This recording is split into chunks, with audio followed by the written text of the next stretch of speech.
regresamos en este rumbo de la mañana cuando son las 8:14 de la mañana y vamos a recibir nuestro primer invitado del día de hoy. Se trata nada más y nada menos que de Francisco Álvarez Martínez.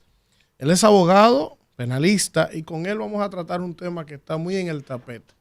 Un tema muy interesante sobre la ley de declaración jurada de bienes, que cada vez que hay que hacer declaración de bienes en este país, es todo una laraca, un problema. Los funcionarios públicos no quieren declarar, los funcionarios electos, diputados, senadores, les da brega llegar a declarar, pero también hay muchísima gente que declara y declara cosas falsificadas y nadie las audita, pero también entonces ahora hay la Cámara de Cuentas pidiendo una serie de cosas que parecen ser excesivas y nadie determina si eso se puede o no se puede. Entonces vamos a hablar con un experto para que nos explique en detalle cada una de estas cuestionantes. Gracias, Francisco, por estar con nosotros. Muchas gracias por la invitación.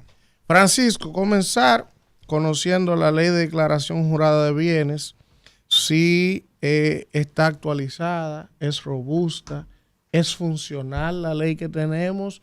Eso por un lado. Y lo otro, saber, Francisco, cuando los funcionarios públicos entregan su declaración jurada, ¿quién audita eso? ¿Quién determina que lo que se está declarando ahí es cierto o no es cierto? ¿Quién le da seguimiento a eso? Bueno, yo pienso que hay que comenzar entendiendo lo que es el instrumento de transparencia que en teoría se constituye en una declaración jurada de bienes. La función pública no es obligatoria. Hay que partir diciendo que cuando una persona decide ejercer una función pública, se sacrifica, porque el ejercicio no solamente tiende a ser, diría yo que desafortunadamente malagradecido con el funcionario eventualmente. Dicen que el empleo público ni agradece ni guarda rencor. Exacto. Es una máxima. Exactamente. Entonces, hay que partir de la idea de que el que se somete a la función pública lo hace porque quiere. Eso es importante para cuando comencemos a discutir sobre las quejas que se generan, no solamente al presentarlas, sino con la información que se le solicita. Ahora bien, nuestro país se adecuó a lo que es una ola de acuerdos internacionales que nos requerían a nosotros generar una legislación en su momento que ha ido sobre la marcha robusteciendo ese panorama legislativo de la República Dominicana. Es decir, la ley que hoy reglamenta las declaraciones juradas no fue que le nació al dominicano, sino que es una imposición sugestiva, para hacer un chin... Una influencia internacional. Exacto. Que nos permite acceder a categorías, sí, digamos, dentro de esa gran comunidad internacional que nos benefician. Y está entre los estándares, ya no coloca entre los estándares internacionales. Exacto. Tenemos una ley de A, B, C y D. Esa ley tiene lo necesario para ser considerada una ley suficiente. Sin embargo, siempre se ha criticado que no tiene real y efectivamente consecuencias que hagan que el funcionario que vaya a ignorarla deliberadamente o por cualquier tipo de malentendido, pues se vea obligado o coercionado a respetarla. Y vamos, entonces, diría yo que para hacerlo de forma ilustrativa, entender qué es ese documento. Ese documento es una radiografía del funcionario. Es decir, una declaración jurada de bienes. Es una radiografía económica. Pero no solamente económica. Ajá, exacto. Porque también tú tienes que demostrarle y mostrarle al país, a la Cámara de Cuentas, a las instituciones gubernamentales, quién es tu pareja, quiénes son tus hijos, cuáles son tus empresas, qué tiene cada una de esas empresas. Es casi como una declaración cuando tú vas al banco que tú al final dices, yo tengo ABC, y después tú dices que tú eres el beneficiario final de todas esas cosas. Lo importante de la declaración jurada es que es una radiografía y le permite a los organismos de control, por ejemplo la Cámara de Cuentas, o cualquier otra institución que en algún momento esté realizando un levantamiento sobre ese funcionario en particular, le permite saber cuál es ese panorama que te orbita a ti como funcionario, que pudiera generar incompatibilidades, que pudiera generar quizá algún tipo de ilícito penalmente relevante. No, por ejemplo, discúlpame, Francisco, el caso de lo que establece la ley de compra y contrataciones cuando tú eres parte de una empresa. Claro. Que no puedes exceder en la cantidad de acciones el 10% de esa empresa para esa empresa a la que tú perteneces como accionista poder licitar. Claro. Y lo mismo con, por ejemplo, con los familiares, los cónyuges, etc. Exacto. Entonces, cuando ya tú tienes ese documento, que es una radiografía del funcionario, sí. Entonces eso se presenta ante la Cámara de Cuentas y la Cámara de Cuentas, en teoría, debería tener la posibilidad de verificar las cosas que se dicen ahí. Ahora, exactamente. Nosotros vimos que la Cámara de Cuentas sufrió una experiencia institucional muy traumática, creo que fue en el 2021, cuando fue intervenida, allanada por el Ministerio Público en un momento. Y eso, quitando el caso que sea eso, que se esté creando en base a esa investigación, nos demostró a nosotros o nos enseñó lo que durante muchos años se había dicho, que la Cámara de Cuentas no cuenta, valga la redundancia, con los instrumentos tecnológicos necesarios para ejercer su función. La computadora que se veían en esas grabaciones eran computadoras que ninguno de nosotros tuviéramos en nuestra casa. Computadora con CD-ROOM, ni siquiera DVD-ROOM, computadora que probablemente tenían Pentium 3, que no tenían la capacidad técnica para abrirte un PDF de 100 páginas, que se iban a frizar, etcétera. Son las que tenían como herramienta la persona, los técnicos que te iban a auditar. Entonces, yo creo que hay que partir de que la queja que se ha planteado inicialmente con lo que ha abordado la prensa en la última semana es que la Cámara de Cuentas es difícil. Y es difícil interactuar con la Cámara de Cuentas. No, y otra cosa, discúlpeme, profesor. El tamaño del Estado Dominicano, la gran cantidad de funcionarios públicos que tiene el Estado Dominicano y todos sus poderes, porque en todos los poderes, el poder legislativo, el poder ejecutivo, el poder judicial y todos los poderes, la cantidad, los instrumentos y la cantidad de personal necesario que tiene la Cámara de Cuentas en este momento, que hay que hacer una rendición, hay que hacer una declaración jurada, basta, decir, muchos funcionarios, ellos no tienen la cantidad de personas disponibles ni las herramientas para poder auditar cada uno de esos funcionarios. Claro, y además, y hay que ser honestos, la Cámara de Cuentas no es un investigador, no es Dick Tracy, sino es una persona como el Ministerio Público que tiene otras herramientas paralelas de investigación que le permite, por ejemplo, machear información y lograr detectar cualquier tipo de irregularidad. Ahora, el funcionario público presenta su declaración jurada, sea como sea. La Cámara de Cuentas la revisa desde el punto de vista formal, verifica que las cosas que dicen ahí cuadren. Le voy a poner un ejemplo. Si tú pones que tú tienes 3 empresas, pero solamente pusiste 2, ellos pueden decir te falta una. Pero luego de que eso sucede y eso pasa ese filtro formal y se publica y se hace público, valga la redundancia, ya la Cámara de Cuentas en teoría no sigue en la práctica indagando sobre el funcionario público y el ejercicio o crecimiento patrimonial que haya podido tener.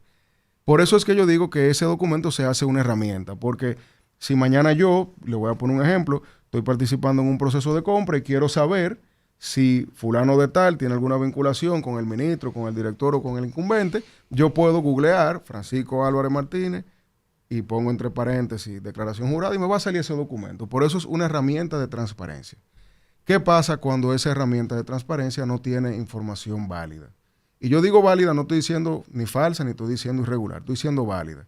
Cuando no tiene información válida, es decir, que lo que dice ahí no se puede contrarrestar con un medio que pueda ser verificado y en consecuencia se pueda detectar alguna falsedad o irregularidad, tenemos la incertidumbre de quién sería el encargado de hacer eso. Porque la Cámara de Cuentas no lo hace. La Cámara de Cuentas recibe, verifica formalmente, publica y ya entre comillas, hasta ahí, entre comillas, llegó en la práctica su labor. Ahora, luego de que se detectan irregularidades, y le voy a poner un ejemplo, si un funcionario declara 100 pesos y una propiedad, pero vive en otra, eso pudiera llamar a la atención de que cualquier persona quiere investigar si esa propiedad que se ocupa en esas condiciones es propiedad de él o está, por ejemplo, arrendado. Con la Cámara de Cuentas y con la declaración jurada, en teoría, cualquier ciudadano pudiera iniciar como solicitante que se verifique esa situación y por eso es que la función pública, al no ser obligatoria, está sometida a un escrutinio público total. Y los funcionarios, entre comillas, no se deben molestar. ¿Tú quieres ver otro ejemplo? ¿Tú te imaginas? Dice Elías Bay que él tiene una propiedad. ¿Tú te imaginas tú esos funcionarios? Tú tienes que pedirle al registro de título a ver si es verdad que cada una de las declaraciones de esos funcionarios, profesor, que están diciendo que tienen esta casa, aquella casa, tiene que, de todos los funcionarios, verificar en el registro de título a ver si es verdad. Y más que tú estás señalando gente que dice que vive en esta, pero tiene como propiedad aquella, pero está bien, tú puedes declarar 3 viviendas, ahora vamos a ver si es verdad que son tuyas. ¿Y cómo tú verificas que esos papeles que tú sometiste a la Cámara de Cuentas son reales? Porque aquí en la feria te hacen un título de propiedad.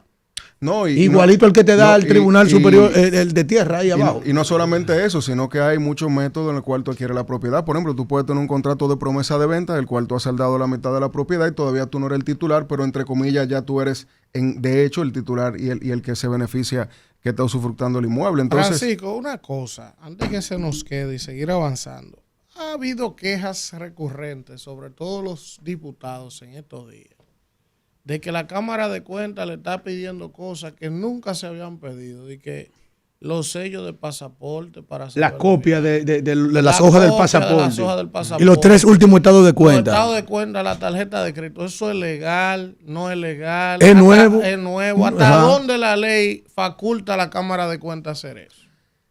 Bueno, la ley de la Cámara de Cuentas debe ser reformulada. Cuando yo digo reformulada, no es que la debemos desechar, sino que debemos abocarnos a un estudio para ver lo que funciona y lo que no funciona. ¿Y por qué yo le respondo con ese comentario? Porque la Cámara de Cuentas tiene la facultad, entre comillas, de solicitar la información que entienda pertinente. Sin embargo, el funcionario público tampoco debe estar sometido a un control sin control de la persona, en este caso el incumbente de la Cámara de Cuentas, que va a realizar esa auditoría, como se le pudiera llamar, que es la confección de la declaración jurada. Es decir, nosotros no podemos, como funcionario público, estar sometido al capricho del incumbente del momento para dar información que nosotros no necesariamente sabíamos o teníamos que haber dado. ¿Por qué? Porque, ¿cuál es la justificación, por ejemplo, para solicitar las páginas del pasaporte? Le voy a poner un ejemplo. ¿Hay algún baremo, algún medidor que me diga a mí que si yo viajé 10 veces y tú viajaste 2, eso me hace a mí peor que tú? ¿Algún indicador? Y le voy a poner un ejemplo ridículo, que porque yo haya ido a Colombia 5 veces en un año, eso me hace a mí también pasible de algún tipo de investigación, si Colombia ahora mismo es no solamente barato, sino que... Y no de los puntos turísticos en expansión más fuerte. Sale más barato ir a Colombia que irse por un resort a veces. Entonces... Si a ti te piden información sin la justificación necesaria, eso le resta legitimidad a la solicitud de la información. Porque si tú a mí no me dices que tú estás, por ejemplo, indagando si tú tienes vinculaciones con el régimen de Nicolás Maduro, para poner un ejemplo tonto, y en base a eso queremos verificar los viajes que se han hecho, que no es todavía algo que yo entiendo le dé legitimidad. Pero por lo menos el acto administrativo por el cual se te pidió esa información, yo entiendo que estaría justificado, aunque yo no esté de acuerdo. Lo mismo con la tarjeta de crédito. ¿De qué le puede servir a la Cámara de Cuentas los 3 últimos estados de tarjeta de crédito que incluso si tú asumiste la posición el día 1, te están pidiendo los 3 últimos de cuando tú eras... Tú no estabas ejerciendo una función pública. Es un disparate. Entonces, yo entiendo que el clamor de los legisladores, los funcionarios que le estén pidiendo esa información, porque no sé si solamente fue a ellos, es lógico, porque no está sustentado, no hay un lugar donde se dice que eso puntualmente se debe dar. Sin embargo, en teoría la Cámara de Cuentas tiene la facultad de pedir información. Lo que quiera. Por eso yo pienso que si algo queda claro con esta situación que se ha dado ahora, con esta desafortunada situación que se ha dado ahora, es que estamos en el mejor momento de abocarnos a un estudio de la ley y ver cómo la podemos mejorar. Porque si bien es cierto que no tenemos quizá una claridad de qué se debe pedir y cómo, este es el momento de uno indicar, por ejemplo, cuáles son los requisitos obligatorios, A, B, C y D, y cuáles son los que la Cámara puede pedir adicional en caso de que entienda que deba hacerlo. Pero que deben estar motivados y sustentados. Claro, porque la administración pública, contrario a lo que pasa en el ámbito privado, la administración pública no opera por gusto. Todo lo que la administración pública le dice a un administrado o a un funcionario público siempre debe ir acompañado con la base legal y la motivación. Y eso hace que esa decisión tenga legitimidad. Yo le voy a poner un ejemplo. Si a mí mañana el Ministerio Público me invita a su oficina a hablar de algo, me tiene que decir hablar de qué. Yo no puedo ir a una sorpresa. Si a mí compra y contrataciones me quiere llevar me invita al despacho para hablar de un proceso, yo tengo que saber de cuál y por qué y hablar de qué. Porque lamentablemente para la administración esas sorpresas no son legales. Ahora, si ustedes me invitan aquí y no me dicen a hablar de qué y yo no pregunto, pues eso es algo que está en el ámbito privado. Tú has tocado un tema ahora. Yo tengo una pregunta aquí, pero ahora sí tú me la has puesto buena a mí. A ver. Oye, Se supone que el Ministerio Público me cita a mí, tiene que decirme a mí previamente para que me cita, ¿verdad? Sí. Pero aquí hay gente que lo han metido, coño, se cierra el caso, profesor. ¿Cómo que se llama esto? La presentación de la acusación formal, sí, que cumple un plazo. Aquí hay gente que lo ha metido sin hablar con ellos. Es decir, aquí hay gente, en sí, estos casos de corrupción, en estos últimos casos, que sin haberlo llamado nunca el Ministerio Público frente a él, nunca, sin haber sido citado, sin haber sido allanado y nada, y el día que presentaron la vaina te metieron a ti en la acusación y esa vaina. Mire. Y el Estado de Derecho, si la magistrada que me está escuchando, doña Jenny Berenice, le da la gana a mí de meterme, por ejemplo, al caso Calamar, Alfredo de la Cruz, por la razón que ella entienda, me pone ahí la acusación. Y eso es así en este país. Mire, la verdad es que el Ministerio Público no está obligado a citarlo para hablar con usted en el marco, sí, de una investigación. Sí. No está obligado, okay, a. Ahora, sí, la investigación evidentemente llama, por lógica jurídica y procesal, a un contraste. Entonces, si yo tengo aquí un documento que me dice que usted pintó su casa de mamey, y yo creo que por eso yo lo puedo acusar, yo lo puedo llamar y decirle, venga acá, usted pintó su casa de mamey. Pero que hay gente que no lo han llamado. Y usted me dice, no, yo la pinté de rojo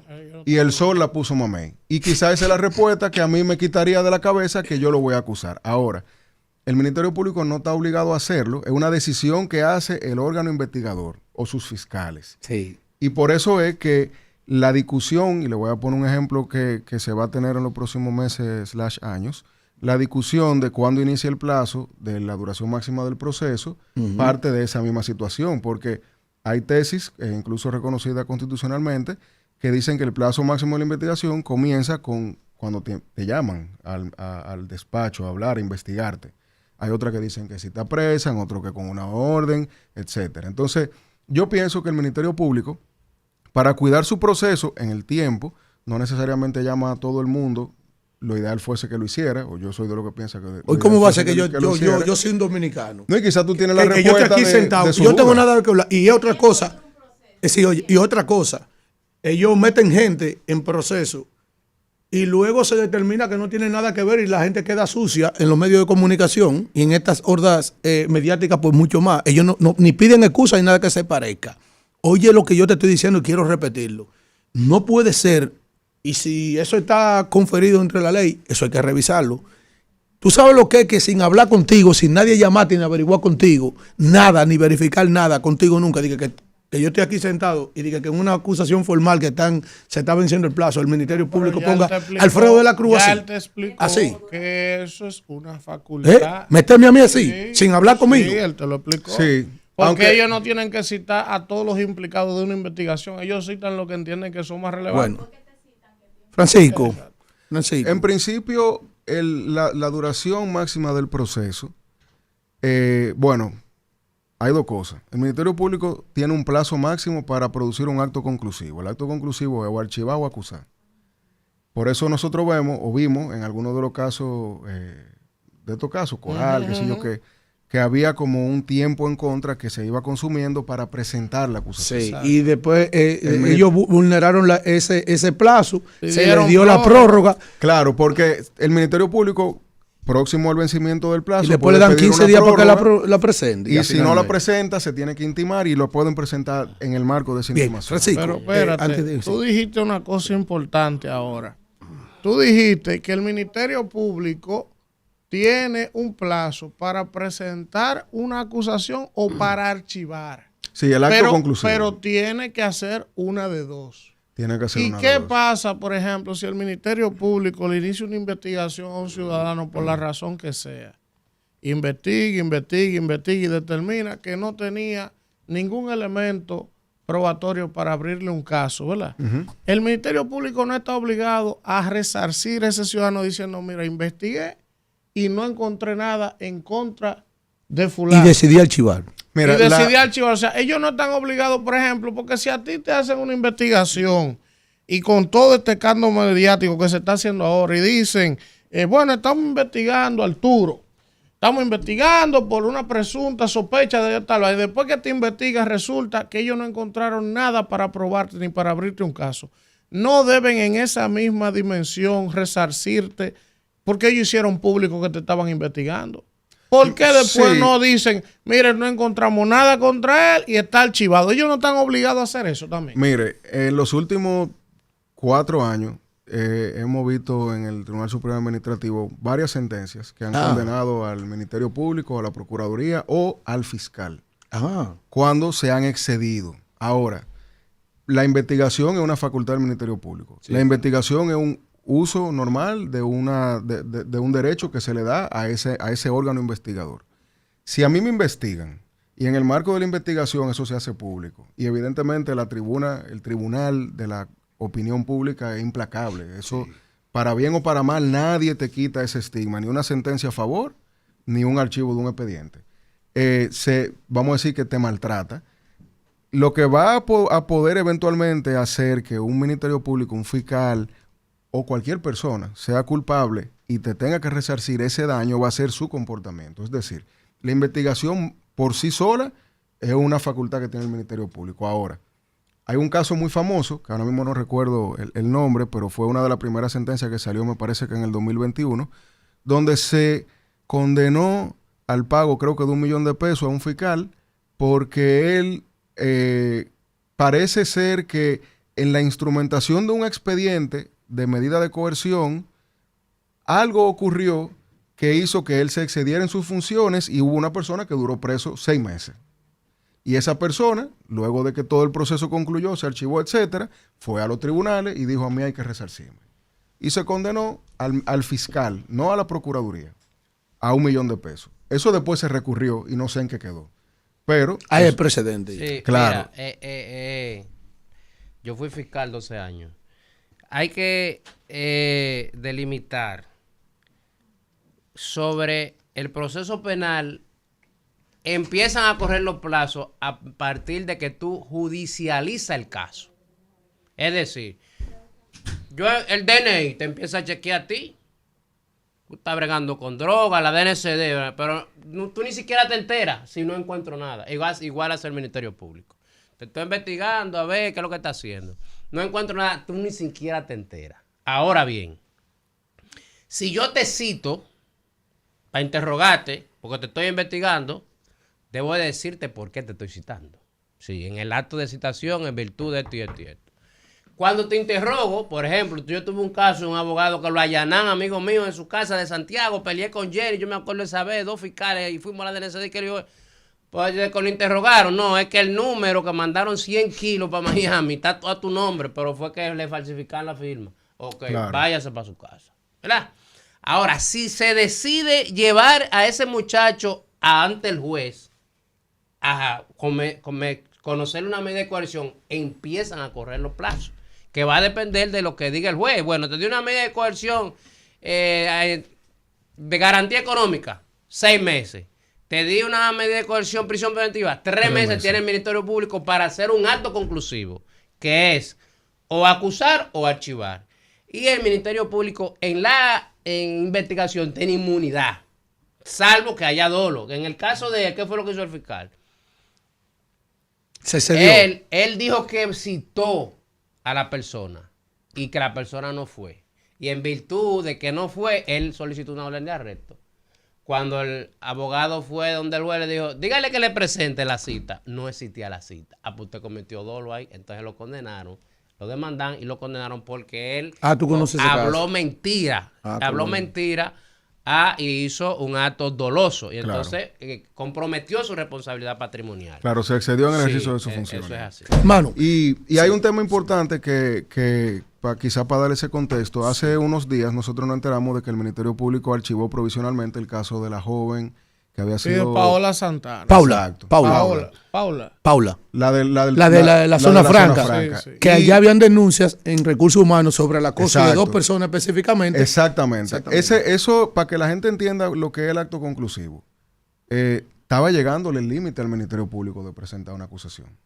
Si el Ministerio Público ya con esa agua en el cuello entiende que no tiene un caso lo suficientemente fuerte, puede hacer no tenía los elementos constitutivos para poder presentarle acusación formal a los que estaban bajo medida de coerción. Puede hacer 2 cosas. O archiva definitivamente y dice, aquí no hay un ilícito penal. O archiva provisionalmente porque dice, todavía me falta algo. ese archivo provisional tiene límites, pero es para ganar una garantía. Es una garantía de que en cualquier momento se puede. Es una posibilidad que, no está que te da el Ministerio no Público como completo, víctima. Y le voy a poner un ejemplo. A mí me pasó hace poco que a un caso mío lo archivaron provisionalmente porque había una información que había sido solicitada que no había sido entregada por un tema de comunicación internacional. Sí. ¿Qué hizo el Ministerio Público? Archivó provisionalmente hasta tanto esa comunicación llegue. Y eso logra dos cosas. Primero, que el plazo no llegue, porque si el plazo llega hay que irse o archivar, y que le da tiempo al expediente a fortalecerse. Por eso yo cuando veía los comentarios de ese caso, yo decía que como el Ministerio Público a veces comunica las cosas que hace, para bien o para mal, este es un caso donde ellos debieron explicar por qué hicieron ese archivo provisional. Porque la gente provisional, lo que entendió, es que no necesariamente está cerrado de manera y que lo que hizo la conclusiva. Familia de la víctima, que fue atacar ese archivo provisional que está dentro de los derechos de la víctima. Sí, pero el Ministerio Público debió ponerlo, explicarlo. No, y que a veces la víctima tú le explicas a la familia, es difícil, o sea, no lo entiende. Pero es difícil tú a veces explicarle eso a una víctima que entiende que le archivaron su caso. Claro. Sin embargo, esto hace que él no solamente se pueda reabrir, sino que a lo que sea que esté supeditado ese archivo provisional, tanto el Ministerio Público como la víctima debe ahora perseguirlo. Mira, Francisco, a propósito de eso, tú sabes que hay gente que lo han condenado siendo inocente. Entonces es peor soltar a un delincuente y no condenar a un inocente. Hay una máxima que es una máxima. Mira, a propósito de archivo, ustedes saben que el caso Odebrecht, que archivaron a unos cuantos imputados, le archivaron el caso, y hubo una asociación que apeló y el juez ordenó desarchivar eso, que sigan investigando, pero ahora descargaron a todo el mundo. El Ministerio Público va a empezar de nuevo con ese archivo que el juez le dijo que desarchive. No, ellos van ahora a decir que es otra cosa. No, qué bueno que tú traes ese caso. Tú sabes que ya el caso ha adquirido la calidad de lo irrevocablemente juzgado en el Poder Judicial, dígase la Suprema Corte de Justicia. Sí. El caso del señor Ángel Rondón y Víctor Díaz. Entonces el Ministerio Público ha elevado ahora un proceso en el Tribunal Constitucional para la revisión de eso. Pero yo recuerdo que una de las discusiones fundamentales que había cuando se pretendía instaurar en el país el Tribunal Constitucional era la delimitación de un poder y otro, de un tribunal y otro. Y yo tenía entendido como que las sentencias, Francisco, del tribunal, de la Suprema Corte de Justicia no podían ser recurridas ante el Tribunal Constitucional porque se estaba buscando como que no haya un choque entre esos dos poderes. No, la verdad ¿cuál es la verdad? No, lo que pasa es que la confección que nosotros tenemos en nuestro país, la confección, o sea, la forma en la que está estructurada la justicia constitucional, cuando lo sacamos de la Suprema, con la reforma, es que tenemos, entre comillas, dos tribunales totalmente independientes. Pero las decisiones de la Suprema Corte de Justicia pueden ser revisadas en el TC. Recurridas. En el Tribunal Constitucional, exacto. ¿Qué es lo que está solicitando el Ministerio Público con el caso de índole constitucional? Entonces, una sentencia del Tribunal Constitucional que está revisando una sentencia de la Suprema Corte de Justicia puede detectar en esa sentencia de la Suprema Corte de Justicia irregularidades de índole constitucional y en consecuencia anularla. Ahora, en este caso la discusión es más compleja. Es una discusión que no está todavía zanjada, yo diría que al 100%. Yo no he podido ver el recurso. Vi el PDF rodando, pero no se detuvo a leerlo. Me parece de entrada, y lo digo desde la ignorancia porque no lo he revisado, que no me hace tanto sentido tú recurrir una sentencia que descarga de manera definitiva a una persona ante el TC, porque no me hace sentido la protección constitucional dentro de ese marco. Ahora, habrá que leer la decisión, habrá que leer el recurso para ver el dispositivo de la sentencia. Claro, hay que ver cuáles son las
Y nadie puede decirle vaina a esas dos gente. No, pero ahora, de allá para acá, hay que ver con qué viene. Ellos se pueden querellar. Porque miren cuántos años tiene ese caso. Pero el proceso está abierto ahí ahora todavía en el Tribunal Constitucional. Sí. Cuando ya eso finalice, si todavía vuelven y tienen ganancia de causa. Está diciendo a ti ya. Que ellos pueden ahora, entonces la reversa de ellos. Un ejemplo de lo que usted preguntaba ahorita, de que cómo un ciudadano que se ve afectado puede ir en contra del Estado, eso es un buen ejemplo de ver cómo se va a desarrollar, porque los imputados en su momento lo Francisco, antes de que anunciado. te vayas, aquí hay una moda. En el día de ayer anda rodando en los medios de comunicación, porque estos días estamos hablando de declaración jurada. De los que se fueron, nadie se acuerda de ellos, nadie le está pidiendo a los que se fueron. ¿Usted sabía esa vaina?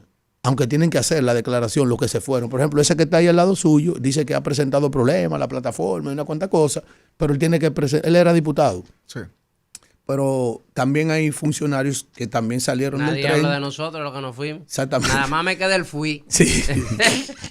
Y para que te den por ahí mismo.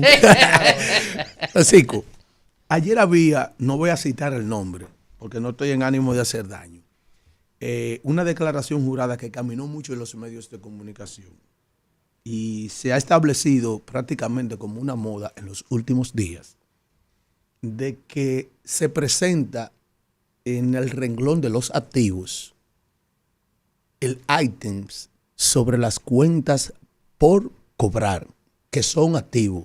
Sí. Es decir, ahora bien, por cierto, ese funcionario declaraba $935,000 en cuentas por cobrar. En estos días yo también traje el caso de otro señor que había declarado en cuenta por cobrar 20 millones, pero que no había sustento. Incluso uno de los sustentos que él puso fue de que una compañía que ni siquiera tiene RNC, certificado, que yo tengo la certificación de la Dirección General de Impuestos Internos. Y ese es un caso que está ahí, que quizá él entiende que ahora, como él está en el poder, no podemos dirimir, pero todo pasa, porque hasta la ciruela pasa. La Cámara de Cuentas tiene los instrumentos o tiene el tiempo necesario, o qué está haciendo la Cámara de Cuentas. Yo quisiera preguntar. Sí, no, profesor, es que es una moda ya. $935,000 en cuenta por cobrar. Y la tiran ahí así, lo tiran ahí como parte de los activos. Y en un momento determinado pasa el tiempo, el tipo va a salir ya de su función después de 4 años y aparecen esos $935,000 ya. 60 millones pero de pesos. ya no como cuenta por cobrar, sino como dinero en efectivo. No, yo le voy a decir algo. Ayúdame. Y le voy a hacer un comentario general. Nosotros tenemos... Y yo como abogado lo he denunciado lo más que he podido porque... No y discúlpame, para que la gente lo sepa, yo tengo un contrato con una institución privada o pública, para que la gente entienda qué es lo que le estoy diciendo, el pueblo de Galilea, que está de aquel lado. El pueblo de Galilea, el pueblo de Galilea. Yo tengo un contrato con el banco Citibank del país, un contrato de publicidad en mi empresa, pero yo tengo mi contrato aquí. Y están las cuentas por pagar, están las facturas hechas que ellos me tienen que pagar a mí, el cumplimiento del contrato, pero esa gente la tiran así. Bueno, yo le voy a poner un ejemplo más simple. Si usted dice que usted tiene un apartamento, usted presenta el contrato de venta. Si usted dice que usted me debe a mí $100,000, presentamos un pagaré o un acuerdo de reconocimiento de deuda. Pero la Cámara de Cuentas no agarra ese acuerdo y va a los bancos y dice, ¿cuándo le transfirió? Él le transfirió. Esa verificación, digamos, extensiva no se hace. Y en un mundo ideal se hiciera. Porque... En el mundo ideal de Elvin. En un mundo ideal, si yo veo, y le pongo el ejemplo de las promesas de venta.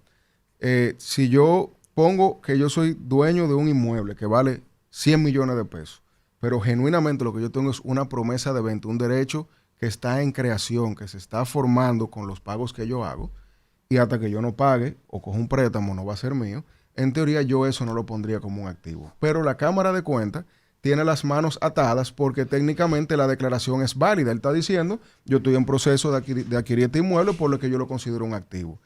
Si yo fuera a reformar, si a mí me dan la ley en Word para que yo la modifique, yo haría 3 cosas muy sencillas y con eso, que yo sé que el tiempo se está acabando a cabo. Número 1.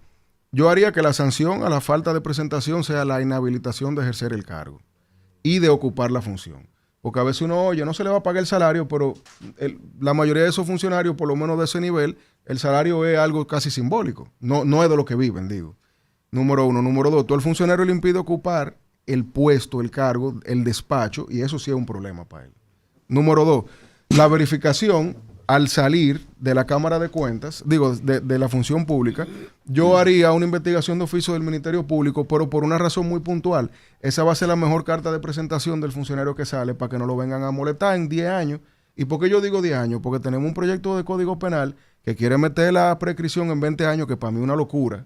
Por eso es mucho tiempo. Tiene que bajarlo. Claro, porque... Gente que lo quieren subir a 50 No, años. y que nosotros estamos en un país, señores, aquí no, y no lo digo por esta gestión, yo lo digo por los últimos 20 años, la justicia se instrumentaliza. Claro, y usted hoy está por bien. Intereses. Claro, entonces nosotros no podemos tener 20 años, un cuchillo en el cuello, a que si un día llega un procurador o un político que me quiera hacer daño, me arme un expediente. Como pasa en Perú, Como pasa en Guatemala. y mire lo que ha pasado en Perú, mire lo que ha pasado en Brasil. Sí. Entonces, nosotros tenemos que ser conscientes. Kimberly tiene un caso que es diputada ahora y no se sabe en qué está. En 20 años llega uno y dice, ven, vamos a... En 19 años llega una persona que quiere hacerle daño a otra y tiene la posibilidad. Por eso yo digo, si yo fuera funcionario público y yo salgo de la administración pública, yo voy al Ministerio Público y le digo, de oficio investígame, para yo tener todo eso de mi lado, para que no vengan en 10, 15 años a hacerme un daño. Interesante. Bueno, gracias por esta interesante conversación Mira, con Francisco Álvarez Martínez. Duro. Vamos a un contacto y regresamos con más. Alfredo, El Rumbo.